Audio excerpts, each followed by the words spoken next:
नाम था अज के पिता का तो प्रभु श्री राम जी के पिता का नाम था दशरथ। दशरथ के पिता का नाम था अज के पिता का नाम था नाभाग। नाभाग के पिता का नाम था ययाति। ययाति के पिता का नाम था नहुष। नहुष के पिता का नाम था अम्बऋषि। अम्बऋषि के पिता का नाम था प्रशुश्रुक। प्रशुश्रुक के पिता का नाम था मरु। तो मरु के पिता का नाम था शिग्रक। शिग्रक के पिता का नाम था अग्निवर्ण। अग्निवर्ण के पिता का नाम था सुदर्शन। सुदर्शन के पिता का नाम था शंखन। शंखन के पिता का नाम था प्रवद्ध। प्रवद्ध के पिता का नाम था अंशुमन। अंशुमन के पिता का नाम था दिलीप। दिलीप के पिता का नाम था भागीरथ। ये वही भागीरथ है जो गंगा को पृथ्वी पर लेके आए थे, जिसको भागीरथी के नाम से भी जाना जाता है। राजा भागीरथ के पिता का नाम था कुकुस्थ।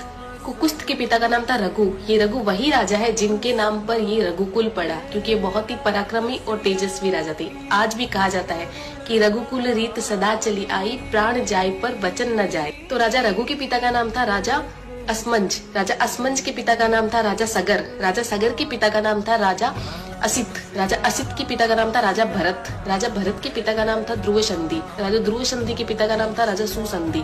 राजा सुसंधि के पिता का नाम था राजा मानधाता। मानधाता के पिता का नाम था युवानाश्री। युवानाश्री के पिता का नाम था दुंदुमार। दुंदुमार के पिता का नाम था त्रिशंकु। राजा त्रिशंकु के पिता का नाम था राजा पृथु। राजा पृथु के पिता का नाम था अंडरण्य। अंडरण्य के पिता का नाम था राजा बाण। राजा बाण के पिता का नाम था विवस्वान। राजा विवस्वान के पिता का नाम था राजा मनु। राजा मनु के पिता का नाम था इक्ष्वाकु। इक्ष्वाकु के पिता का नाम था राजा कुक्षी। राजा कुक्षी के पिता का नाम था राजा विकुक्षी। राजा विकुक्षी के पिता का नाम था राजा कश्यप। राजा कश्यप के पिता का नाम था राजा मरीचि।